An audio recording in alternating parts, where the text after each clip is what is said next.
Okay, everybody, we should have gotten your prompt, and the conference call is now being audio taped. Today is June 15th, 2016. I'm Gary Corbett, and this is part of a series of conference calls that I started back in 2012 to document and preserve long-distance running history for future generations. Today's call will focus on the 1960 Holyoke Marathon, and will be an opportunity for participants to recall not only this race, but also review all aspects of the sport during the 1960s. This race was June 11th, 1967. I had just turned 16.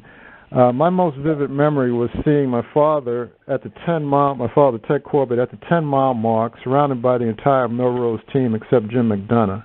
This included Mike Reef, John Galt, Gary Murky, and probably a couple other runners. It was my understanding that Coach Joe Kleineman had instructed them to pace off my father in the early miles. My father was very meticulous with his diary, and the only race that he didn't write anything in, he left a space for it, but he didn't write anything in about this Holyoke race. And up to this point, I have not seen that happen in any of his other races. But I do have a letter that he wrote to one of his advisors, Dr. William Roofruff, where he talked about the race, and I want to read you part of that before we get started. Holyoke was the national championship instead of Yonkers. It was also the Pan Am tryout. It was 92 degrees, and the conditions were such that all the best marathoners in the country got wiped out. Only defending champion Norm Higgins finished, and he was 18th in 3:11:14.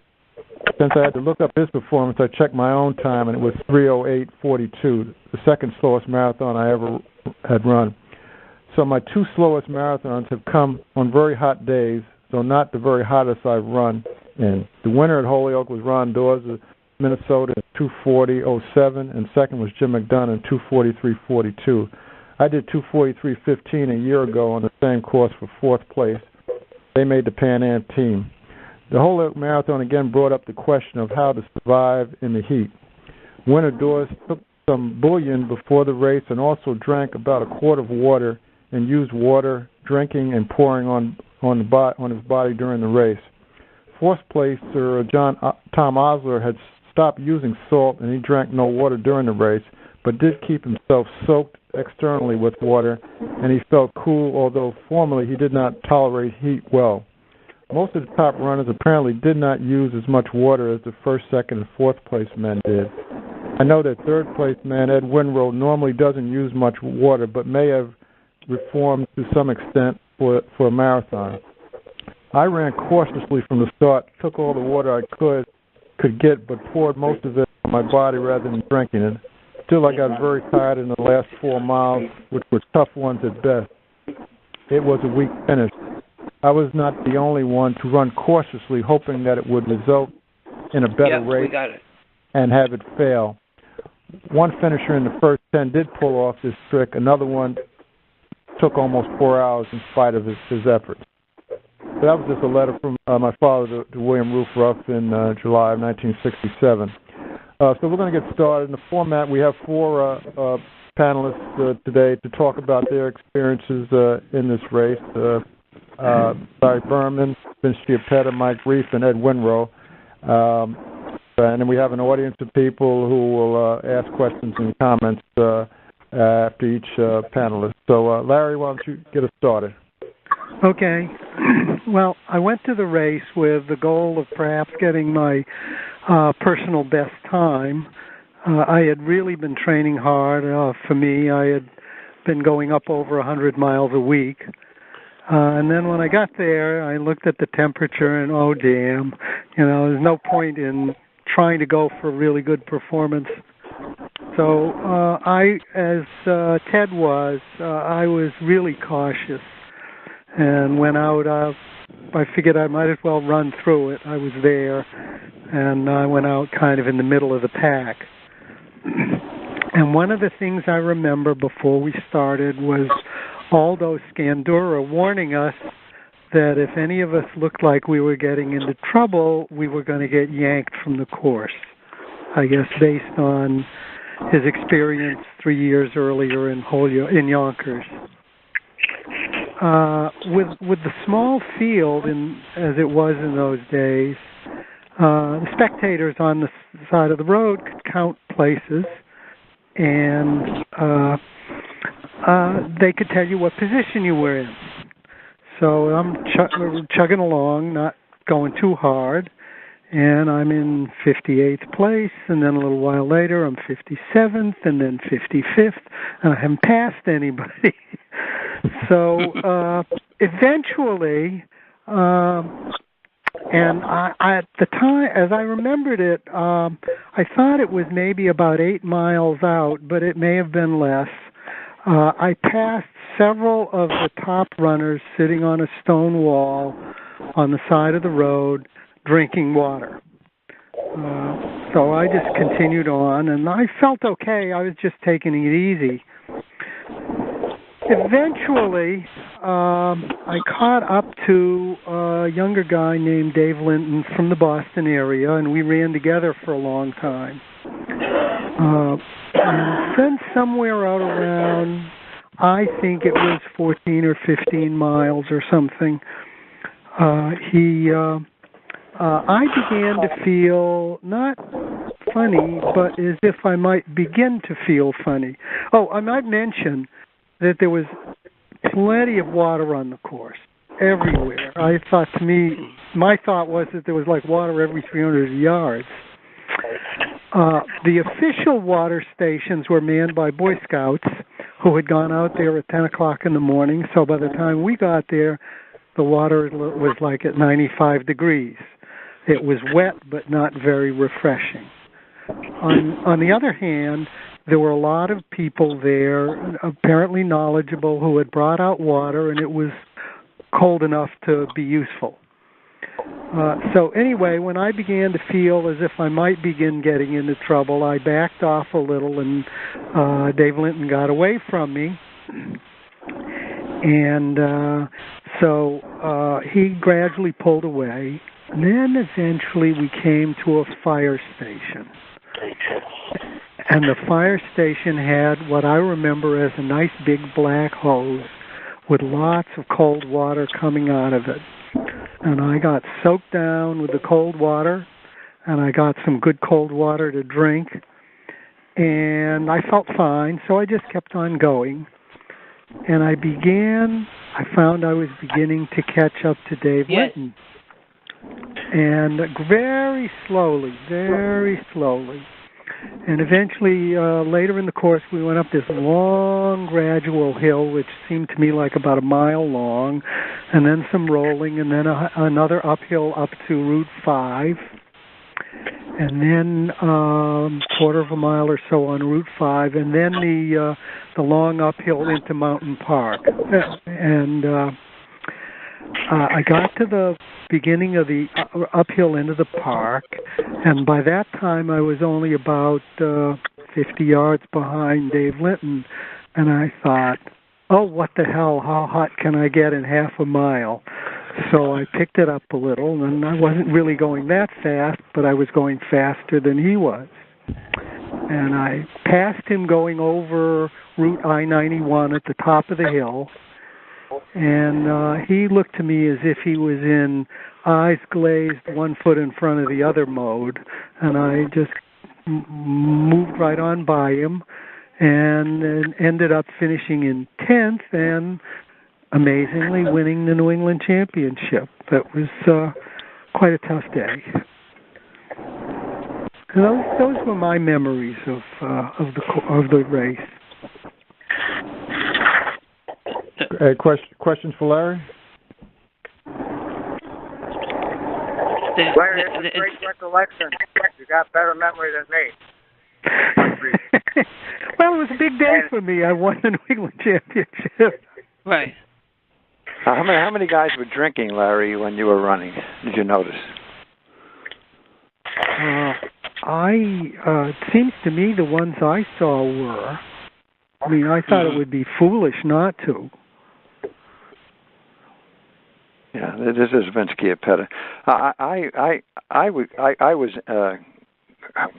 passing a group of guys, of the top guys that were grouped together, and one of them would take a drink, and I had I had a Royal Crown Cola in my hand drinking, and I said, "Look, guys, you got to take some of this stuff." He says, "You're crazy. You're gonna get sick." I says, "No, I'm going to finish."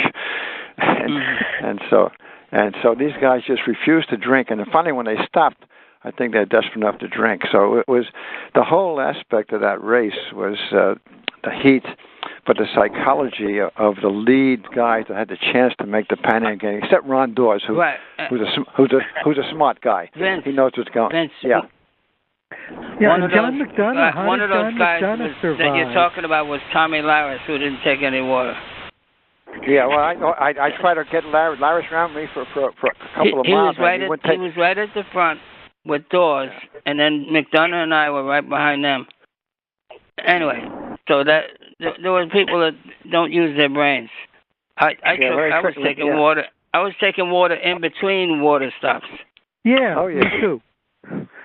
There were people on the course, that we had set up already with cars that had sodas. I told them, buy a case of Royal Crown sodas and so forth, and they did that. And that's where I drank the whole race. I just used the water to hose myself down. You keep your blood sugar level up.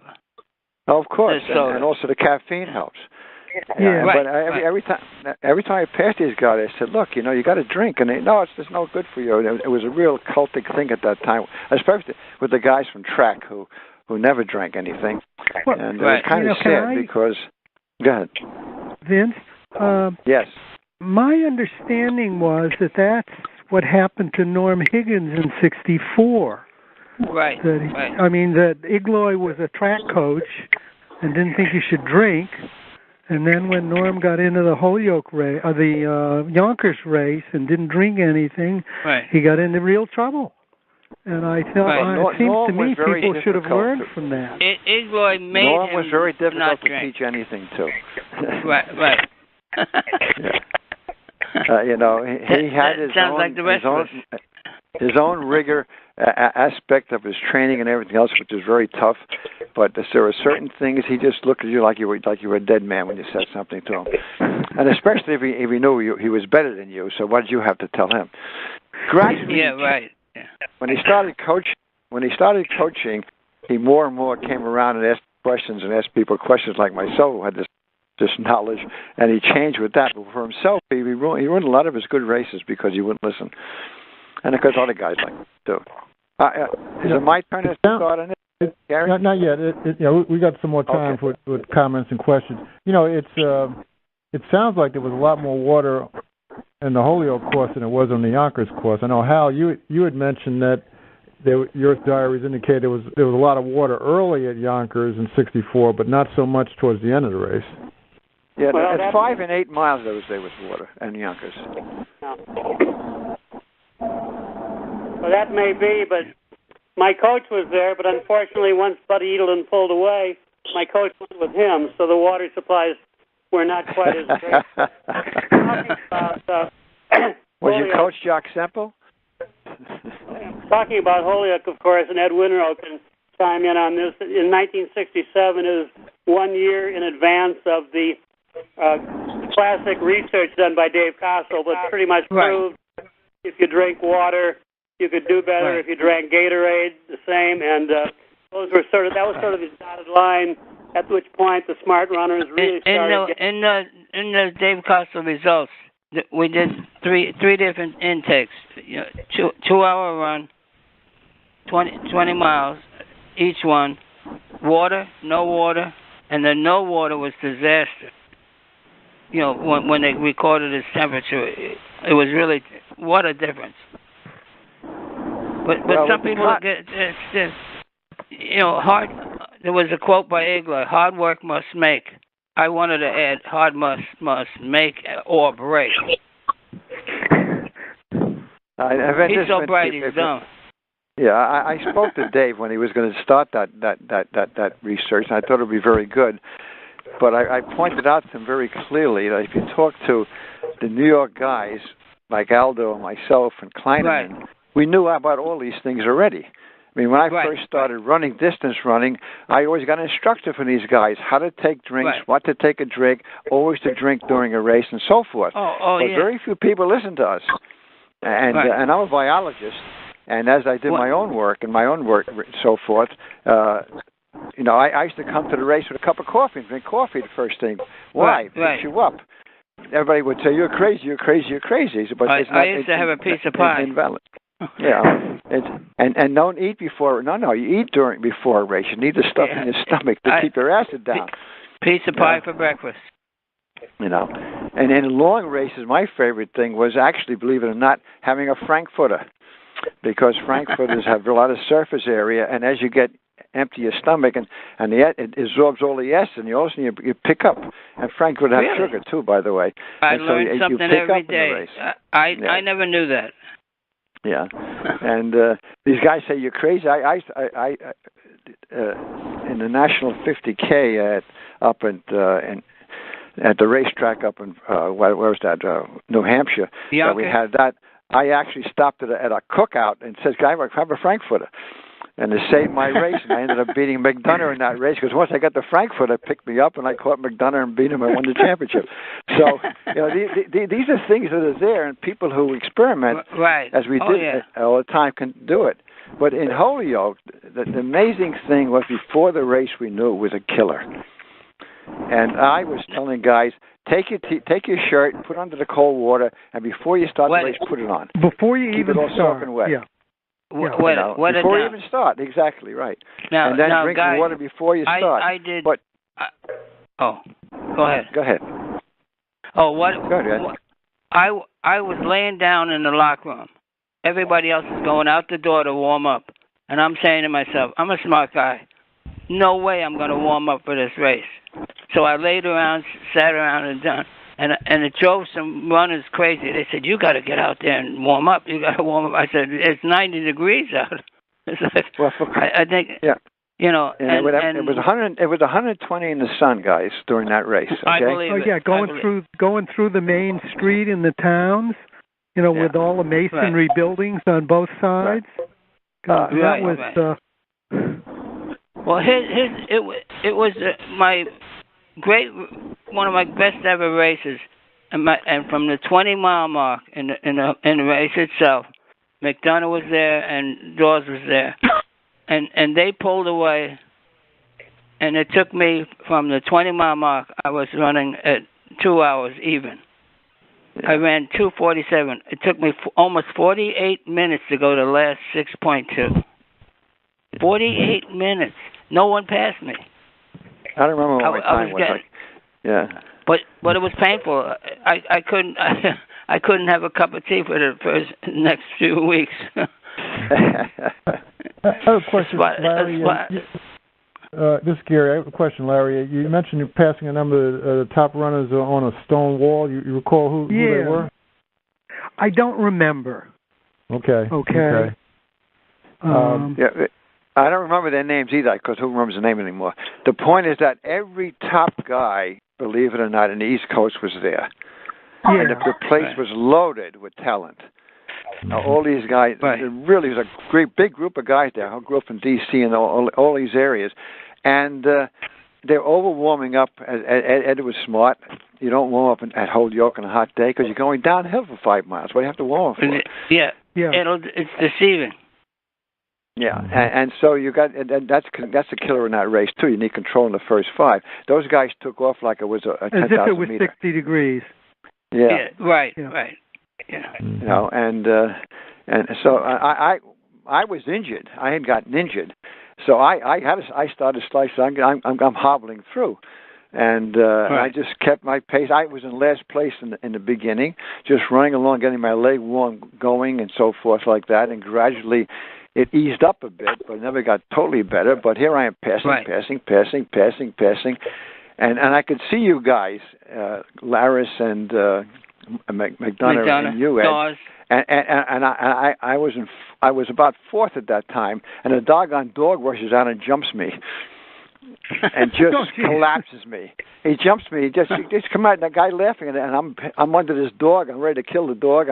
I wiped out, had to go up and get started all over again, and so I slowed down and lost a couple of places. But it was a tough race. But the key at that time was unwillingness to listen to advice. Right. And the track coaches controlled everything. Even when I ran track, I drank.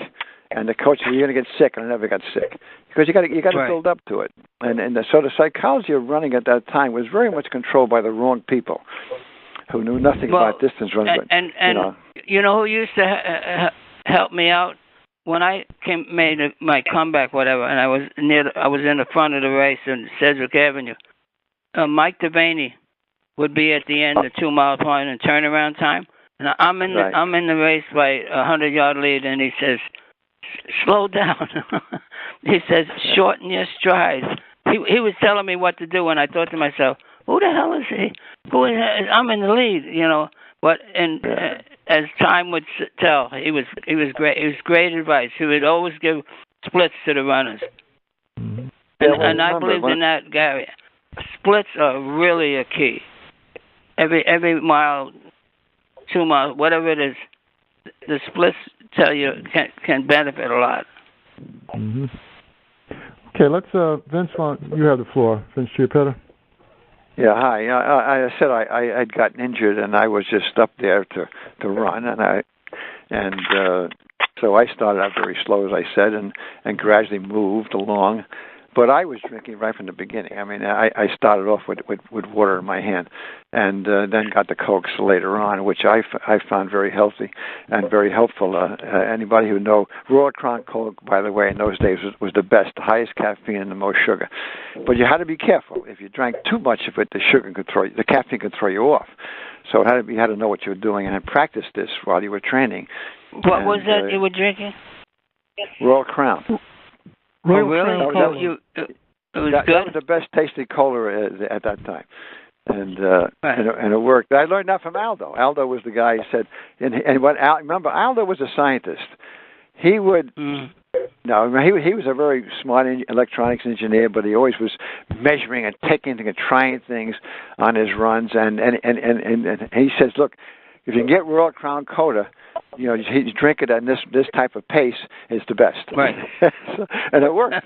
So every time I get the Royal Crown, it worked. This was advice, as I said, hard to give out.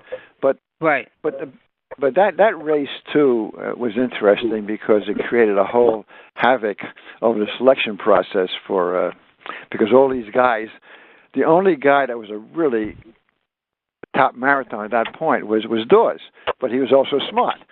And you were coming up yourself in the marathon, Ed. So, but all those other guys, they just complained and at the AU meetings they made all sorts of noise about it. It was incompetently run and so forth. And I had to really discommode them because they were only. I said, "Look, it wasn't the race; it was you. You were going to run in hot weather anyway. So what was the point?" And that took quite a while to develop. Remember that those were the years when we were just beginning to get power. Right. Okay. Right.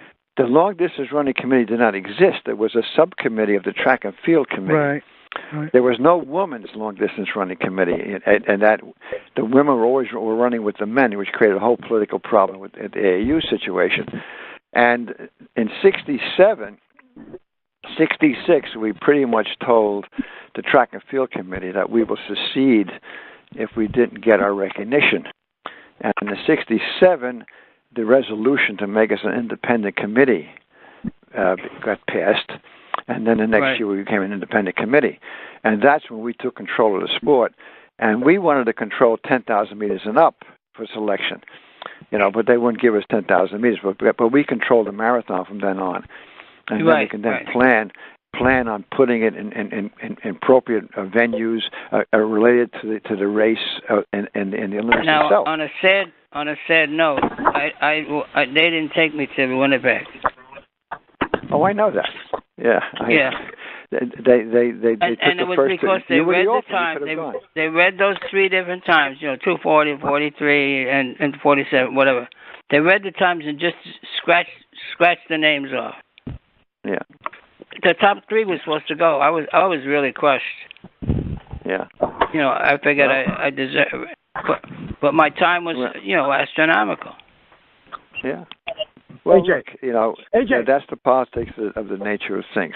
Right. But, and I think Holyoke was also finally the race with enough big glums in it to complain about, weather and things like that, and then we could then go into the aspect that Gary's father, Ted, and Aldo, and we're trying to set up health-related, physiological-related things that would show people what to do in events that they were doing. Okay, then Costello got into his show, but he was getting paid by Gatorade.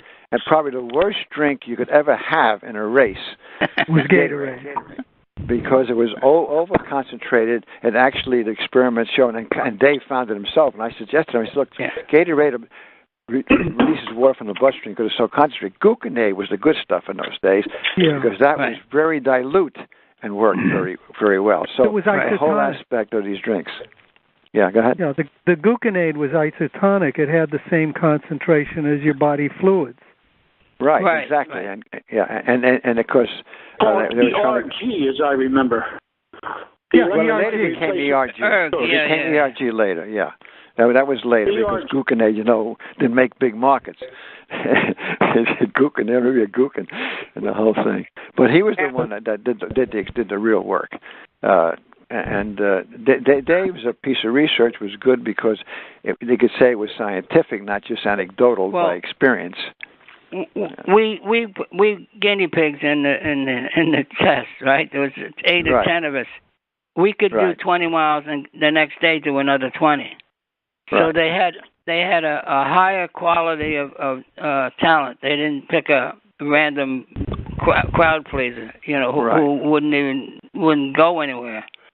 And even when you're talking about what was good about being in the lab, he could tell we had a thermostat used up our rectum to check our core temperature.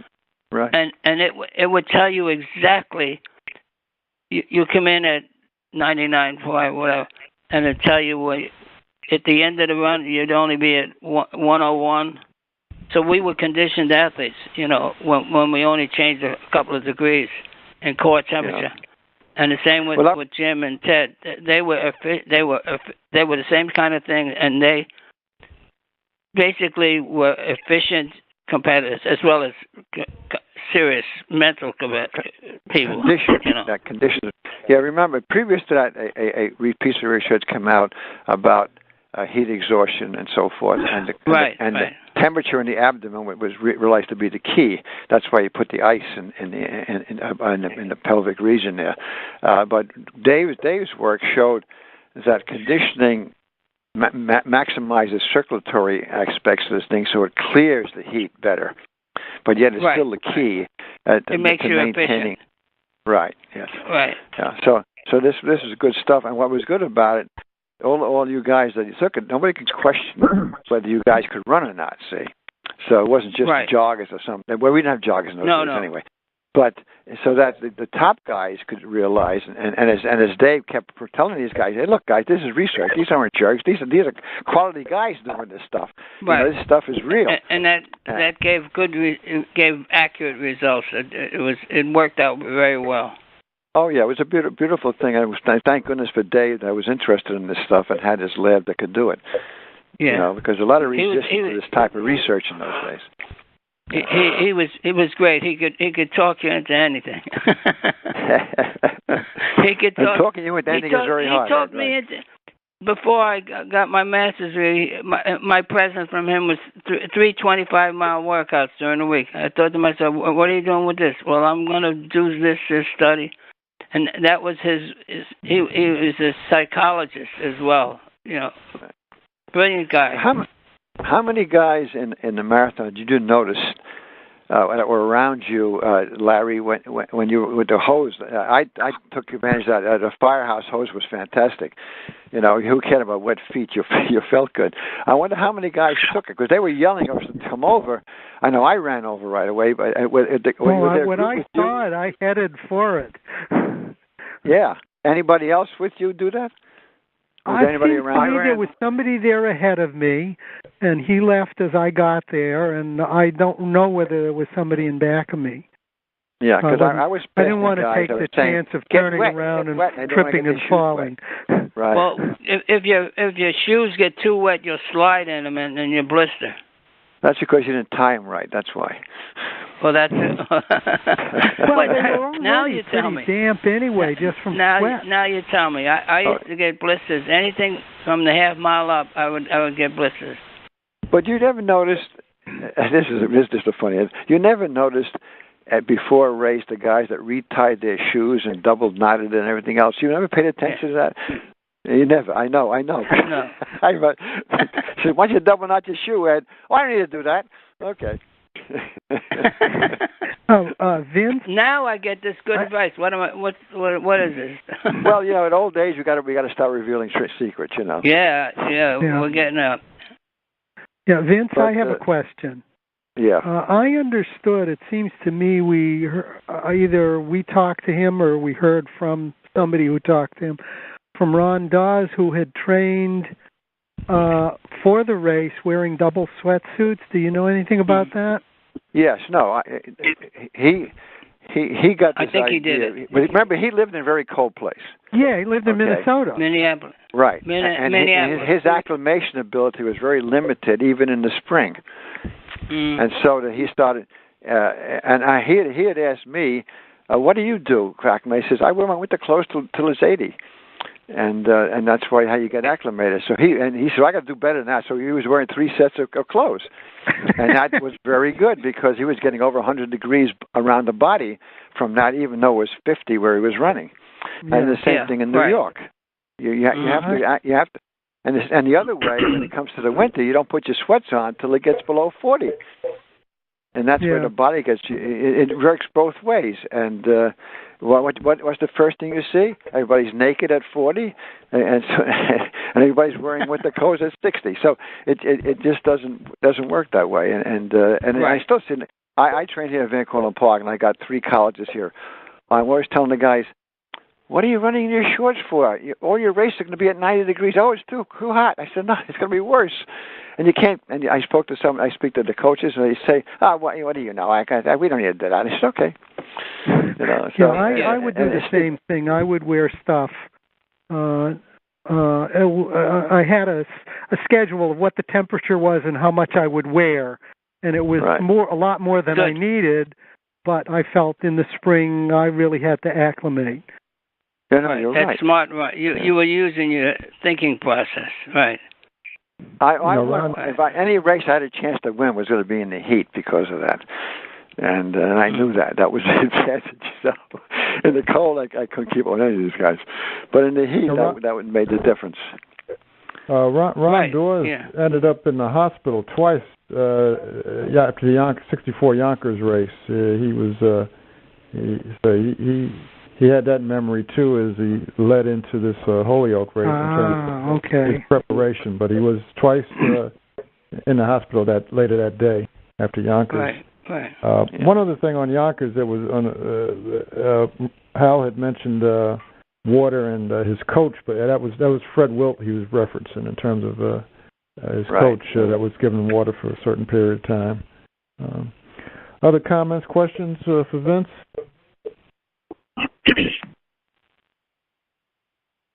No. Okay, we're doing good time. I have a comment about acclimation. At Boston this year, which wasn't really that warm, we had one guy in our club who, I don't know if you saw the video of him being carried across the finish line. He ended up in the hospital. But he said everything seemed to be going fine. I wasn't hot. Went through Kenmore Square, everything was great. And he was approaching the finish, and the next thing he knew, he was in the hospital. He doesn't really. He wears shorts whenever he can. He wears as little as possible. He doesn't think about acclimating. But what surprised me, how he never got any warning that he was in trouble, and suddenly he was, essentially passing out. But would he know what the warning would be? That's the other question. Was he drinking during the race at all? I think so, yeah. Are there any facts about it? Listening to him. Vince, what happens is it's always too late. When you know it, you're getting heat, it's too late. But you get signals. There are signals. First of all, you start getting thigh problems. You begin to feel certain fatigues that you may compensate for it. Your mouth is always dry. You are. Well, that's true. Yeah. You're getting disorientation that you accept to be normal, but it's because you haven't trained to realize what these are going on. 5 miles before, he got indications which he just didn't know, and that's one of the reasons why we have to really train people to realize what to look for. Okay, and you talk to these people and you ask them their questions, what went on here and there, and all of a sudden they'll say, "Oh, I was feeling funny, but it didn't bother me. I just took a glass of water and went on." Remember too, excess water for some people can be dangerous too, because they get too much water, and therefore their mineral balance. Remember that woman somebody who died from hyponatremia? Right, because you're losing you need the minerals for function of the brain. Calcium levels to work, magnesium levels to work, things like that. They're diluted. It breaks down. The muscles don't contract anymore. The brain neurotransmitters can be affected. So there has this balance in this thing. Now that's why, by the way, a Coke drink which has a lot of this stuff in, or a drink like that, when not too excessively, is better than water. And, so this type of thing, you got to be careful with these manufactured drinks. And if the caffeine, like I saw a guy drinking Red Bull, and I said, don't have more than one of those. He said, well, you're going to get dizzy, and because the caffeine gets up. Remember, caffeine counteracts the brain. It activates the muscle, but it counteracts the brain. It counteracts transmission of glucose into the brain. So, too much caffeine can be bad also. So this is something you have to be careful about. My wife just reminded me that this friend of ours who had a problem at Boston, they recorded his core temperature at 108.8. And I always thought that would mean that's what I thought. It means you're dead. But he's back out running. That's amazing. Well, remember, it's the brain temperature that makes you dead, not the core. Costa would say this: when you get to 107, 108, you don't have enough time to get back to a normal, temperature, core temperature. They dumped him in the ice right away. And, you put the ice there to make cool the blood off of the brain. But remember, it's the brain temperature that counts.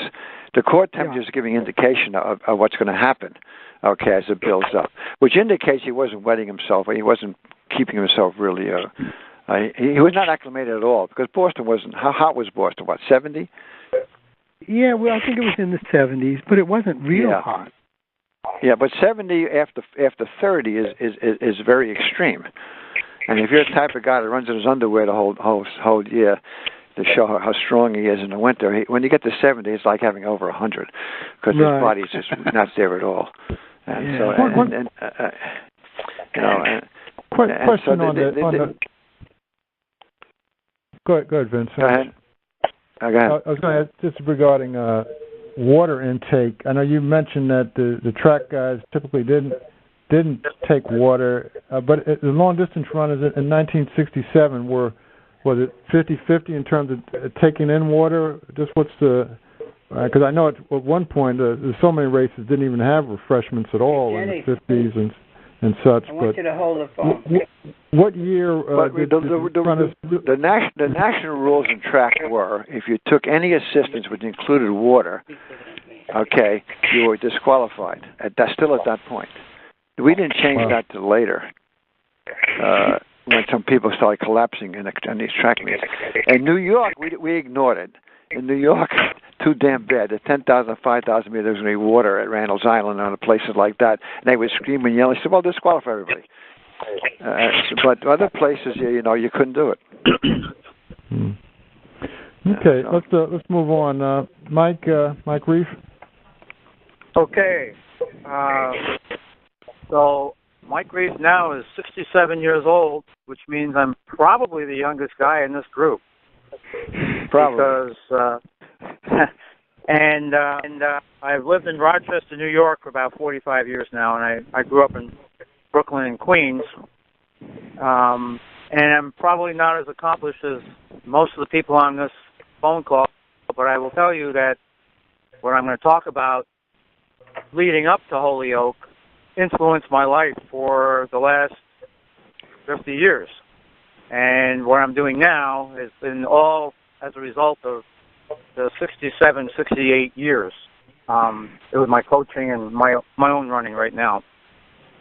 So my lead up to the Holyoke Marathon started when I met Joe Kleinerman in December of 1966. I was 18 years old, first year of college, and I ran in the Connecticut 25K race, and I did quite well. I even beat Bill Rogers, who was an unknown at that point. And Joe noticed me, and he said, "Hey, why don't you join Millrose?" So I started running down at McCombs Dam Park and around Yankee Stadium on those weekends in January and February. And next thing I knew, I was, running races with Ed Winrow and winning those 5 miles around Yankee Stadium. Remember those, right, Ed? He just stepped away. Oh, okay. And then it came to the Cherry Tree Marathon in February of 1967. And Joe Kleinerman said to me... Hello, guys. Sorry about that. That's okay. Joe Kleinerman said to me, "Hey, Reef, follow this guy Corbett." Ted Corbett, of course. Because it was my first marathon. I had only been running distance for maybe 6 months. I had been running in track in high school and cross country and all that. So I was told to follow Ted Corbett. And, my recollection of that race is very cold, 15 degrees, wearing long johns underneath my shorts, a cotton sweatshirt, and earmuffs. And the picture on the long-distance log of, I think it's April of 67, shows a picture of John Garlep leading. Johnny Kelly was in that race, Ted Corbett, and a whole bunch of folks.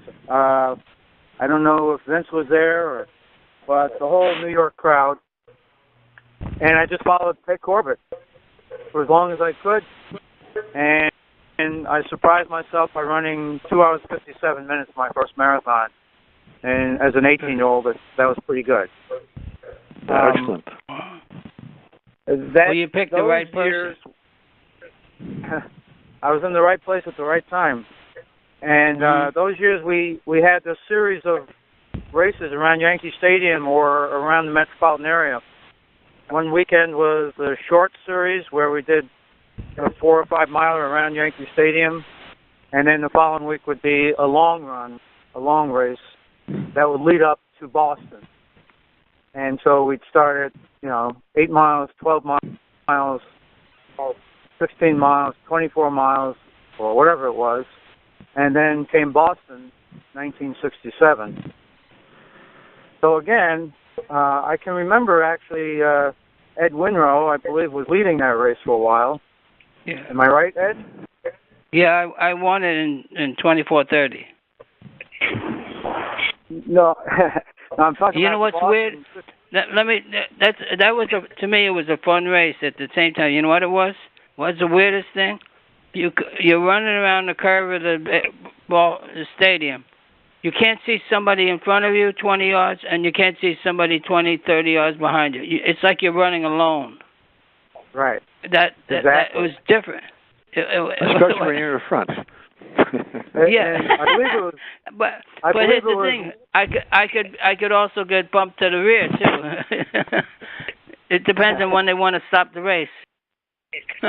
Right. So I believe it was almost exactly 1 mile around the stadium. No, a half. Right. So you did. Was it half mile 5 laps, and you're right. That's quite a great recollection now. It was different, but it was when you use it right. You use it to let you know what shape you're in and what speed of your shape that you're in. You know, that much it told us. Right. But it was different. That's for sure. So at Boston that year, '67, here I am, this young kid. I went up with a bunch of Millrose guys on the train from New York. We stayed in some hotel, and back then we had that, as I recall, an elevated train line that stopped right at the edge of Boston. And the next morning, of course, the races were at noon. Joe Kleineman says to me, "Hey, Reef, you're pretty fast. Go out with the lead guys." So like an idiot, I did, right? And I was running at 2:35 pace, which for me was, pretty quick. Good, And I held that for about 20 miles, 22 miles, and then the wheels came off, of course. And it was a cold day. I sat down on the curb a few times, and I remember guys coming by me, including Gary Murphy. And Murphy says to me, "Hey, Reef, come on, let's go."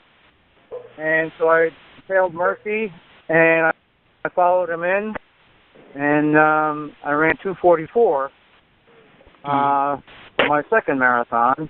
And Ted Corbett this time was not too far behind me, but I beat the old codger, which for an 18-year-old guy, that was when I found out that he was an Olympian and everything else. Right. I felt really good. That led to the National 30K down in Beltsville, Maryland, if you remember that race. It was a 3-lap course, 10K each lap. And again, we went out pretty hard. It was a hot day, and I lucked out by finishing 11th overall. And the third Millrose guy with Jim McDonough. And I can't remember if Bob Fitz was in that race or the year after. But we won the team title. And again, I lucked out as the third guy, so they gave me the trophy for winning the team title. Which back in that day, I don't know who was the race director, but they put together these trophies that were leftovers from somewhere else. But I Been still there, have done that. But that led then, so that was in May, and I actually traveled with Ted Corbett, Rick Glider, and a few others to that race. And it was just great company to be with those guys and to learn so much from them. I was very privileged as a young kid doing that. The Holyoke was next on the list, and that star-studded field that everybody talked about: Tom Laris, Johnny Kelly, John Garlap, Ed Winrow, all these guys, Ron Dawes. And here I am, and we're standing, I can remember standing on the top of that hill, Holyoke Mountain or whatever it's called. Yeah. And it was like you could fry an egg on the asphalt. It was so freaking hot, and we're all given that warning. And if I recall correctly, it was first 5 miles or so was downhill. And that's right. I was trying 5 miles up at the end. Yeah. Right. And so I was with the Millrose guys, and we were kind of be conservative, yet I was, a young, faster, shorter distance runner than some of these guys. So I was hanging with them, which was actually way too fast for me. And at 10 miles, like you said, there's a bunch of us with all hanging out with each other. But by then, we were dying on the vine already. And I do remember passing those guys who dropped out. I do remember, I believe, seeing Tom Laris standing on the side of the road. My wife said that Ralph Bushman was also there. Yeah. That I must have told her that at the time. Mm-hmm. Yeah. So by mile 15 and 17, we started seeing stars because of the heat. I was taking water in every chance I could. I remember the fire hoses and the firemen. But was one of those things where you pulled up alongside the road and you were done. And you basically either hitched the ride back in or there was a sag wagon picking up people because there were so many people dropping out. So I got a ride back at about 17 miles, and I made it back, I think, just before Ed Winrow finished. And at the top of that hill, and seeing those guys was quite amazing. But what I got out of the whole thing, aside from not a DNF, was a great learning experience. And today, as a coach, I can tell my runners about that race and who survived and how they did it. And when they run in the heat, as they've done, some of my runners are running in marathons, every other weekend around here. And it's great advice that you need to go 15 to 20 seconds per mile slower when it's that hot and survive, because I kick myself now for not finishing. I would love to be on the side of you guys who finished, even if it was last place. To have finished that race would have been an amazing feat. So congratulations to all those who did do it. And it's an honor to be with you on this conference call. And as I said earlier, I now coach the Genesee Valley Harriers Running Club in Rochester, and we've got one of the best masters programs going. And again, it comes back to learning everything from you guys in the metropolitan area and in road racing in general. And some of my proudest moments are the ones I just told you about, with the Cherry Tree Marathon, Boston. And now my next proudest moment is going to be that I qualified for Boston this coming year, 2017, to run it on my 50th anniversary from the first one. Wow, whoa! great. Very good. Congratulations. So that's going to be pretty cool. I'm hoping to do about 3.5 hours. I stopped my career after 44 miles of running. I stopped too early. Yeah. I'm so heavy. People don't know who I am. Really? Well, yeah. we know you're a teddy bear now, Ed. So don't worry about it. I know you're really a teddy bear. I appreciate being called a teddy bear. I tell you what, I'll pass it on to my grandchildren. Well, you always were and a teddy bear. You weren't round in those days.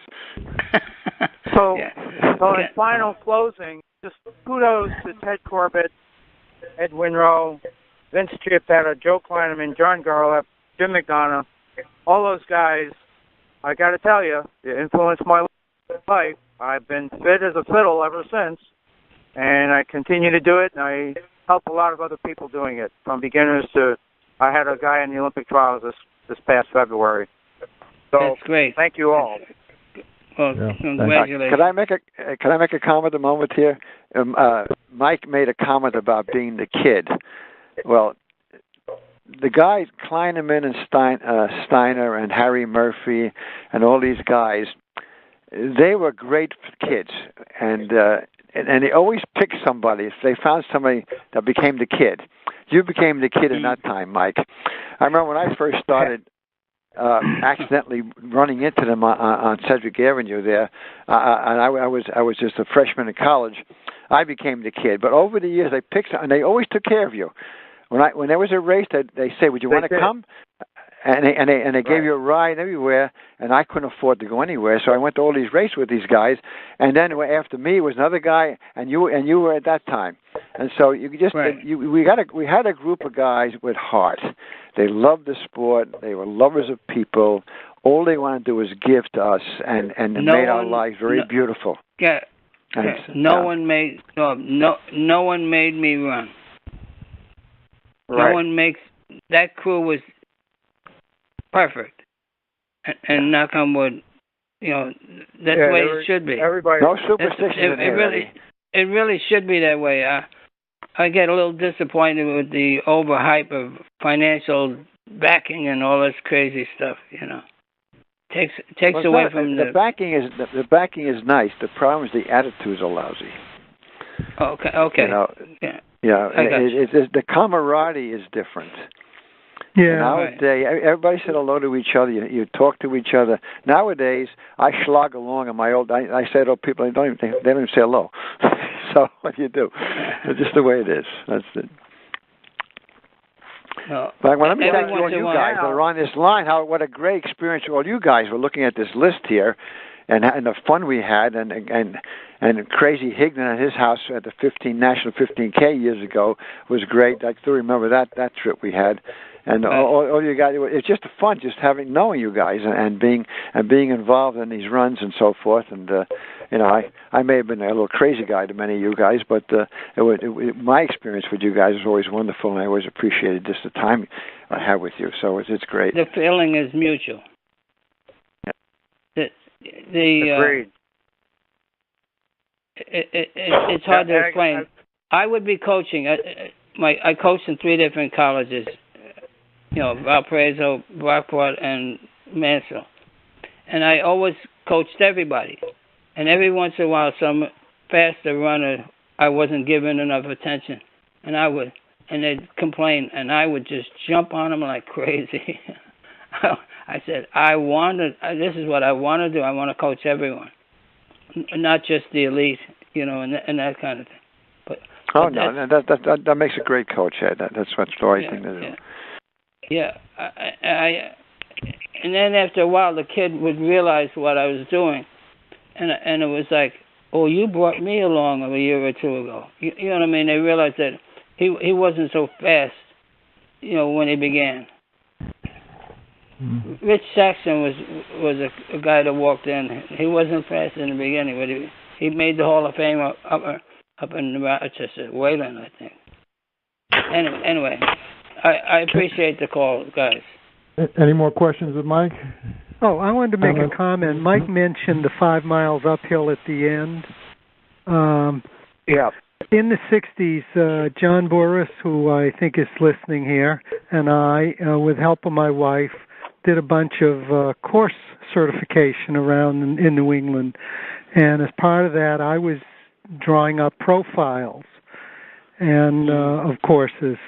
And when people talk to me about the Tough Boston course, I say, if you look at the Boston profile and the Holyoke profile, they are almost identical. They are really very similar till you get to 22 miles. Right. And at 22 miles at Boston, that's Cleveland Circle, you keep going downhill to the finish.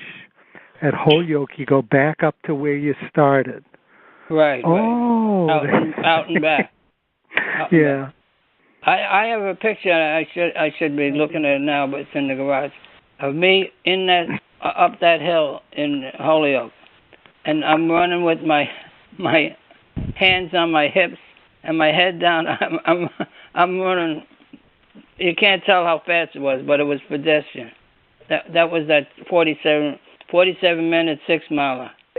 But we're in the same boat. Ed, in other words, it would never pass a walking judge, but you're not sure it was running.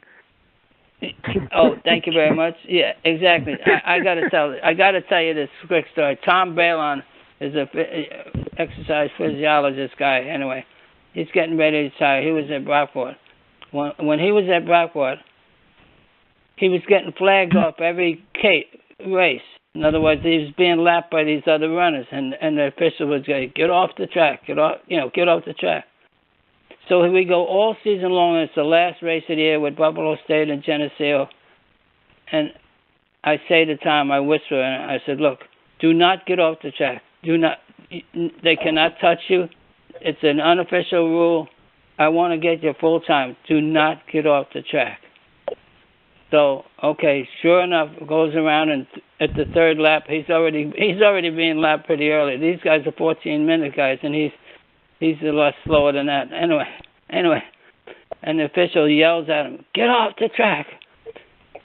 Another lap, same thing, "Get off the track!" Finally, the official called back says, "Eddie," like he's my buddy, "tell your guy to get off the track." "I can't. He's deaf." You dumb shithead. And then I had to whisper in his ear and say, "Pretend you're deaf." It was funny. Nicky Winrow here. What is this? But it was funny. All the guys said, "I didn't know he was deaf." I said, "Shut up." But he got a time of 16:20, 16:10. So he wasn't slow. He was just slow in his group, you know. I was trying to. Yeah.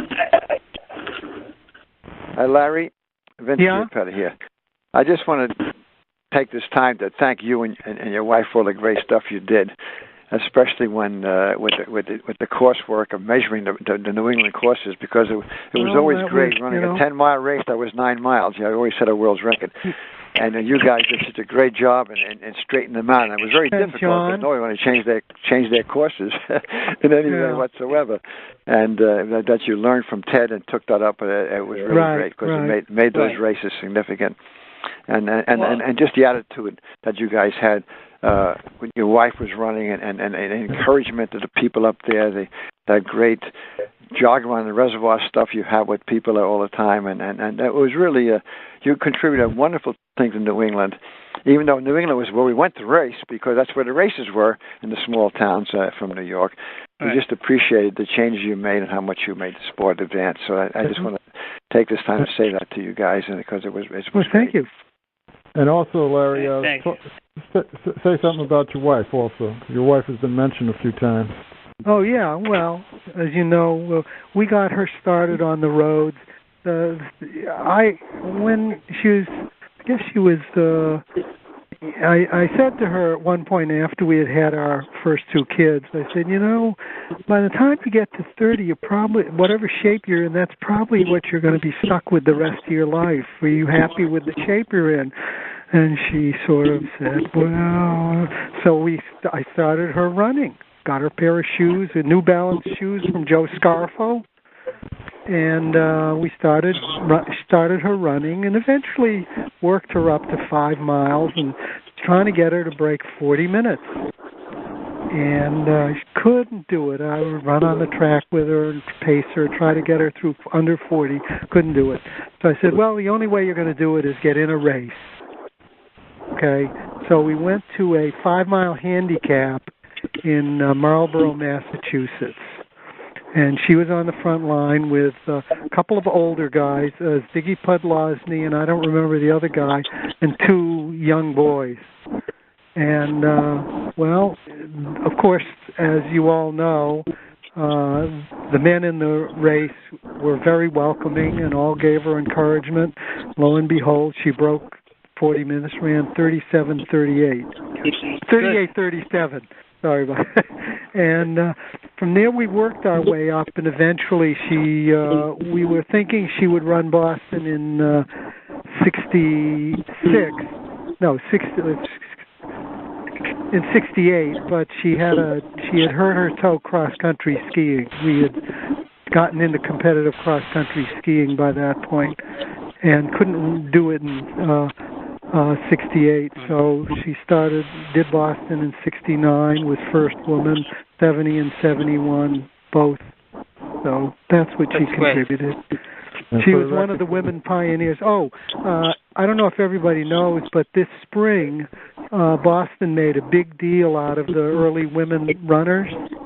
And we actually had 5 of them staying at our house over the marathon weekend, which was really fun, because they hardly ever could get to know each other at the time when they were serious, because we didn't have the internet, or Facebook and all that stuff.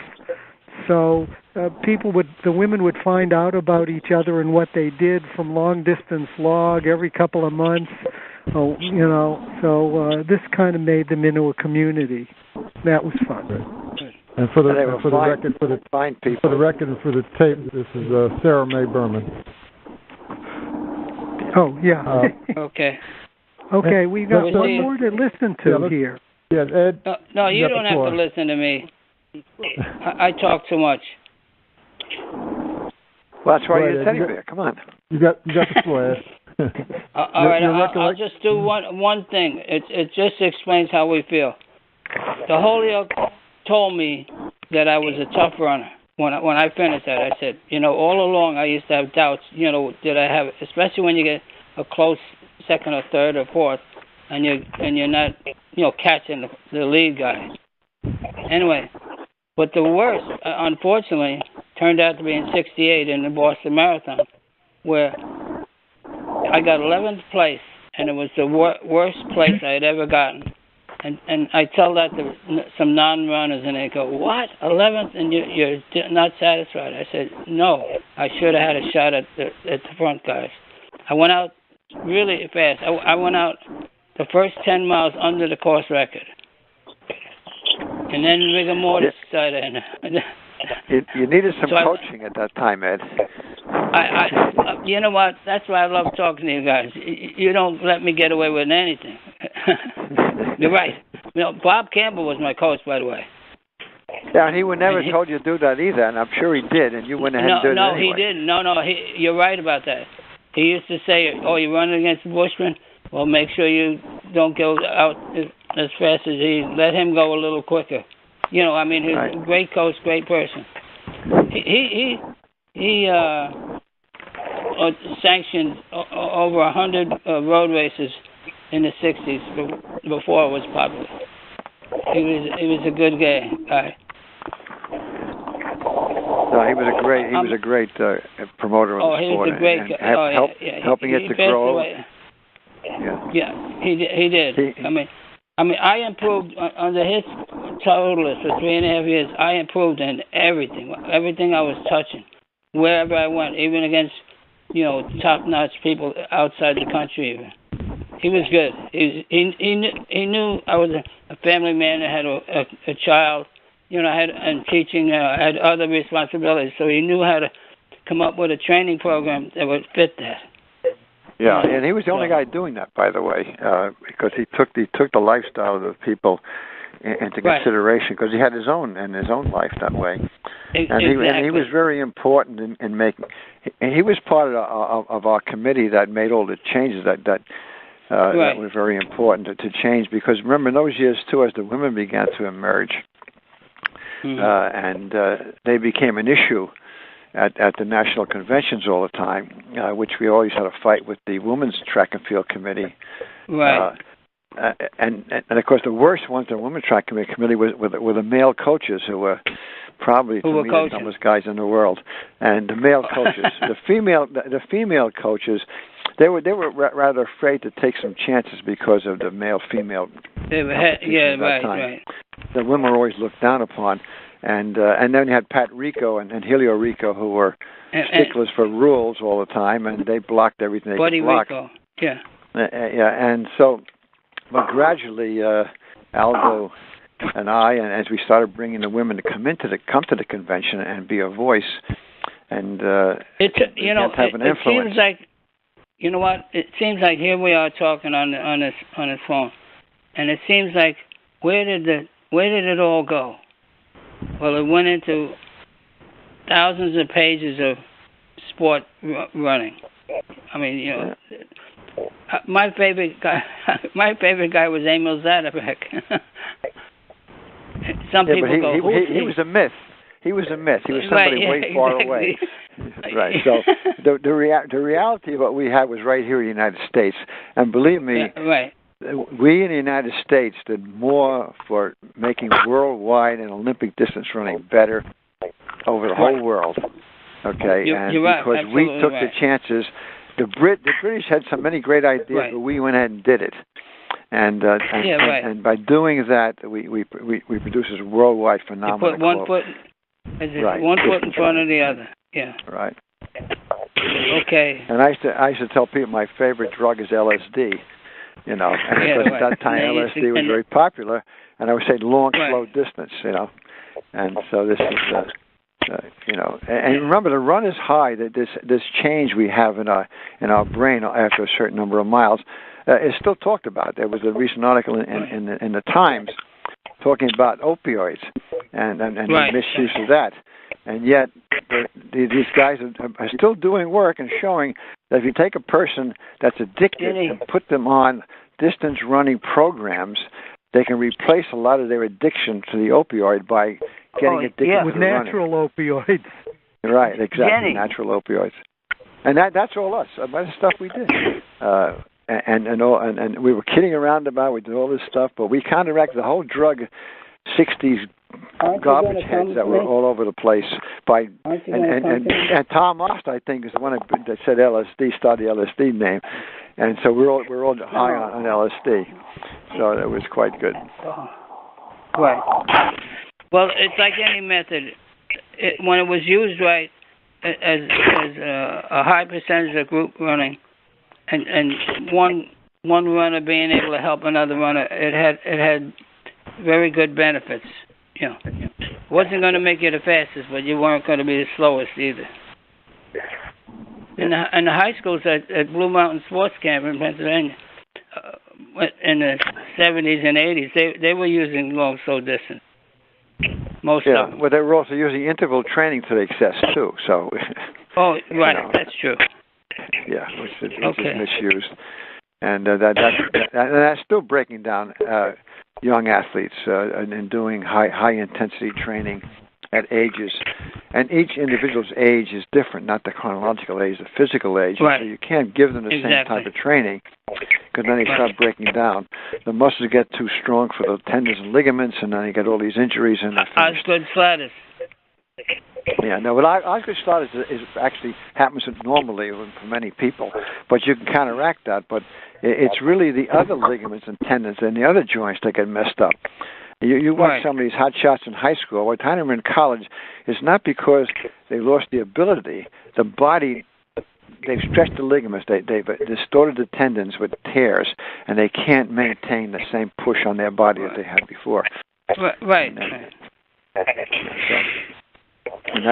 And we got all the science worked out on this, yet it's still not happening. So yeah, okay. We're all set to sign out. So Gary, what you want? You want to do something? Any questions, Ed? Any follow-up questions for Ed or comments? We covered a lot. The way we ended the Yonkers call last, I want to put it out there again for this call, is just, and we've touched on a lot of things already, certainly, but I mean, what should the history books say about this era of our sport? What do you want the history books to say about the era? Well, simply put, we were pioneers, or we are pioneers, and it's the pioneer spirit that gets people out to be able to climb that mountain, you know, and run that fast and do the physical challenges, you know, of that. We have a great shot, Gary.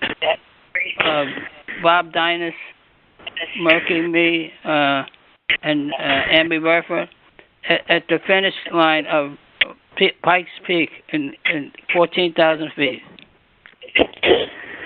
Anyway, that's enough. Ooh. Gary, I would add what was spoken about earlier, and ditto what Ed just said, but the attitude of the leadership shaped the entire future of promoting running in a positive way, including everybody, young kids, older people, right. And they went out and did it. They covered everybody. The Joe Kleinemans, Aldos, Bert Steiner, all those guys set the foundation for us. Vince Chiappetta, Hal Higdon, all you guys, set what's going on right now, which is a boom in fitness, thank goodness, because we have so many people who are obese. But I work with people now who are beginning walkers, beginning runners, and elite runners. I mean, we were all hardcore people. You don't have that many today. And so, but the attitude of trying to get people to enjoy what we love to do, which is get out and feel that runner's high, can reach everybody from the beginning walker runner to the elite athlete. And I think that's what the Ted Corbett's of the world brought to us. Right. We owe it to him. Thank you, guys. Lig, I'd like to make one observation on the last few minutes. The name that I don't hear that goes right up there with Ted Corbett is Browning Ross. One of the nicest guys in my life. Oh, long distance log. Great. a talented guy, and he a great guy. He's when Runner's World got talked too, about right. When Runner's World got too popular, then long distance log, was too much to keep up.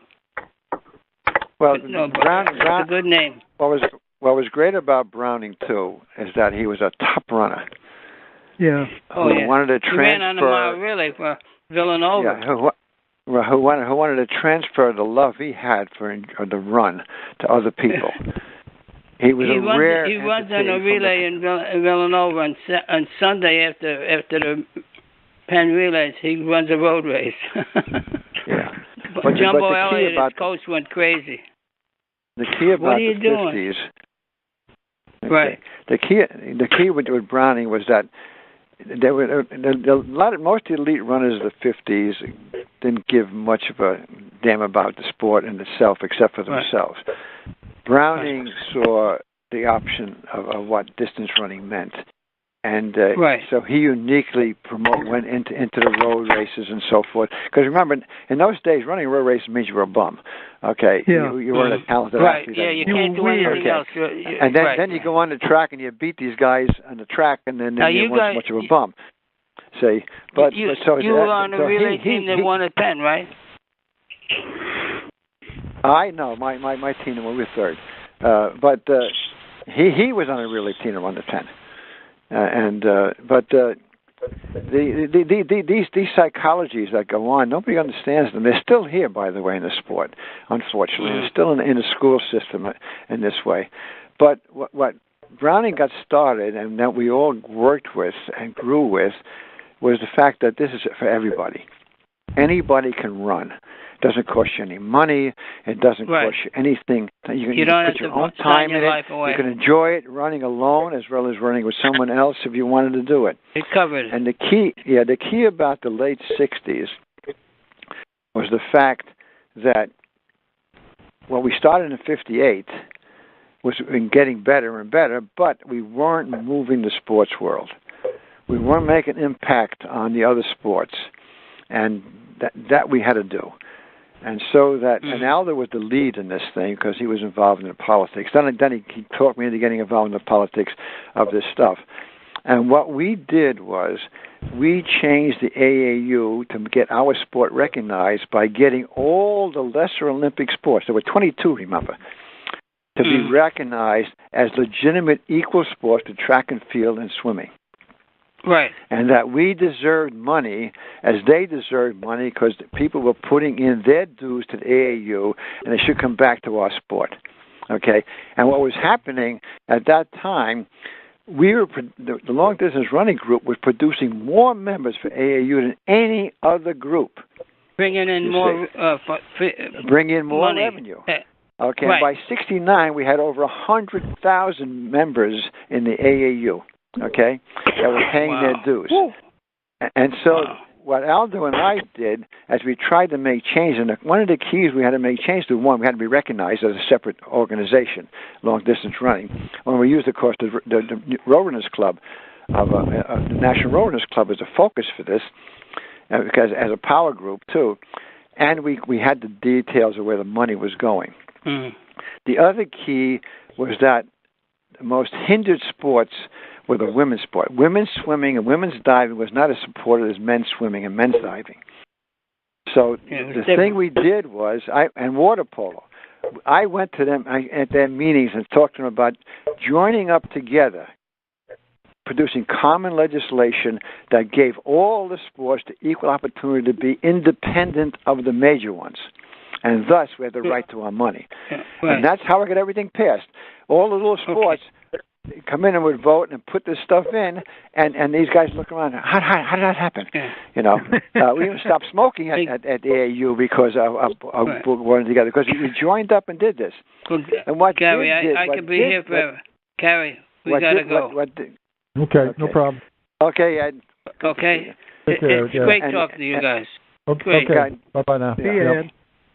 And what else long-distance running did in these years was two major things that we don't get credit for. One, Title IX and the Amateur Athletic Act of 1975, 6, and 7. Title IX emerged out of the need for women's sports and the difficulties of women to get recognized in sport. It was being blocked totally by the women themselves and the women's coaches. And gradually what ended up happening as we got the women recognized, the women's coaches were very terrific people, had the guts to start the Title IX program in the colleges in the federal government and got it passed by 71. So that all started with us. Having women in it, having a full program, nobody excluded, nobody's underqualified, and that all came out of long-distance running people joining together and making the sport change. And we can be really proud of that. And all the guys died, unfortunately, so they can see the results. What saddens is that people don't realize the difficulty you have to go through. Okay, and I see this in all the places. You see this in the election with Clinton, what as a woman, what she did to get through. The girls laugh at her and whatever. You see this in the aspect of racism that was emerging and being worked on. Long distance running had no racist problem. We didn't allow it. There was no exclusion. Okay, our clubs would not exclude anybody. We were leaders in that also. Okay, many people don't realize that too. So and these are key things we should be proud of. That our sport did that because of the way we get together, run together, communicate together, share our sweat, share our pain, share our agony, say our run is high together. We were a very important part of that history. We're not going to be recognized as it, but we were a very important part of history. And believe me, those years I thought were great because of that. Well said. Well said. Other closing thoughts? Anybody? John Boris still on? Any memories that you want to talk about?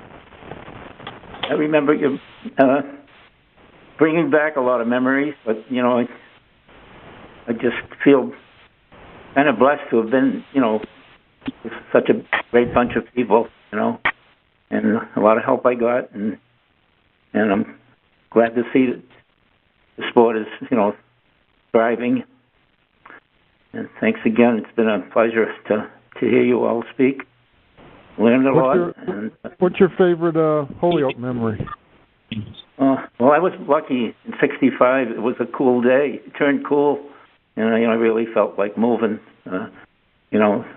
Quite contrast to '67, but that was very slow finishing. Though I remember Johnny Kelly was ahead of me. He was wondering if somebody was going to catch him, and he wondered who it was. He didn't know it was me, a teammate, but it was a slow climb, and glad to finish. I think it was in the 2:30 range, mid 2:30s, if my memory serves me right. Right. Yeah. Great. Good to have you on the call. Hal, any closing comments? You still on? I lost Hal. Okay. All right, everybody. I think this has been great again, just like last week. Thank you, Gary. Call. Yeah, thank everybody, and I'll be in touch. Everybody, take care. Thank you, Gary. Okay. Thanks for your hard work, Gary. Appreciate it. It's wonderful. Okay. Take care, bro. Thank Bye-bye. you. Bye-bye. Bye-bye. Bye.